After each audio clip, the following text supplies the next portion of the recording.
नमस्कार दोस्तों, आप सभी का स्वागत है एक नए वीडियो में। चिंता करने वाले को दो दंड।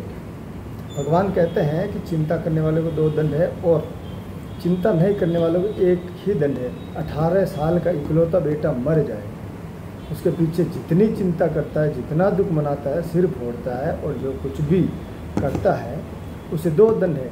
और यदि ऐसा सब नहीं करे तो एक ही दंड है, बेटा मर गया उतना ही दंड है और अपना सिर फोड़ा हुआ अतिरिक्त दंड है।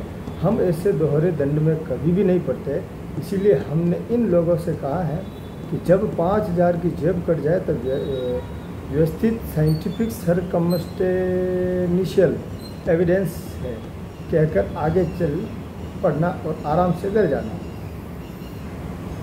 यह दंड हमारा खुद का ही हिसाब है, यानी घबराने की कोई वजह नहीं है, इसीलिए मैंने व्यवस्थित कहा है।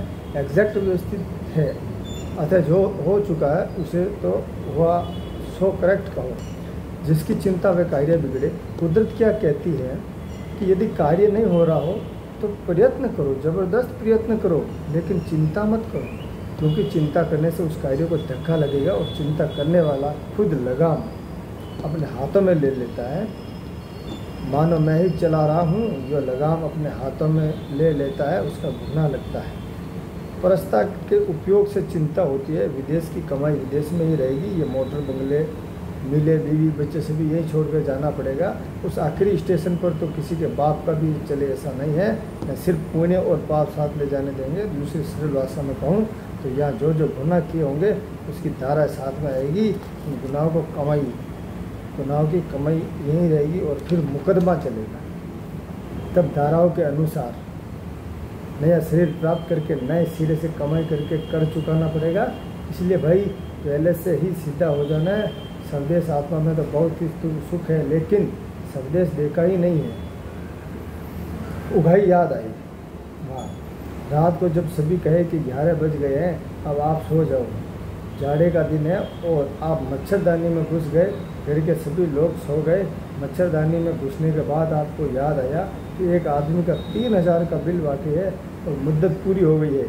यदि आज दस्तखत करवाए होते तो मुद्दत मिल जाती, लेकिन आज दस्तखत नहीं करवाए। इसके लिए सारी रात चिंता होती रहती है। तो क्या रातों रात कहीं दस्तखत हो जाएंगे? नहीं होंगे। नहीं तो फिर चैन से सो जाओगे तो आपका क्या बिगड़ेगा। चिंता का रूप कौन सा? जी जलता रहे वैसी चिंता तो काम की ही नहीं है, जो शरीर को नुकसान पहुंचाती है और हमारे पास जो चीज़ आने वाली थी उसमें विघ्न डालती है। चिंता से ही ऐसे संयोग पैदा हो जाते हैं। अतः कुछ ऐसे सार असार के विचार करने चाहिए। लेकिन चिंता किस लिए? इस इगोइज्म अहंकार कहाँ है? वैसा इगोइज्म नहीं होना चाहिए। मैं कुछ हूँ और मैं ही चला रहा हूँ, इससे उसे चिंता होती है। और मैं होऊंगा तभी इस केस का निकाल होगा, उसी से चिंता होती रहेगी। इसलिए इगोइज्म वाले भाग का ऑपरेशन कर देना है। फिर जो सार असार के विचार है उसमें हर्ज नहीं है, तो फिर भीतर खून नहीं जलाते, वरना चिंता तो खून जलाती है, मन जलाती है। जब चिंता हो रही हो उस समय अगर बच्चा कुछ कहने आता है तो उस पर भी उग्र हो जाता है, अर्थात हर तरह से नुकसान पहुंचाती है। अहंकार ऐसी चीज़ है कि कैसे हो या नहीं हो, लेकिन अगर कोई कह दे कि इस चंदू भाई ने मेरा सब बिगाड़ दिया, तब बेहद चिंता और बेहद परेशानी हो जाती है। और संसार को अगर आवन ने नहीं बिगाड़ा हो फिर भी कहता ही है नहीं।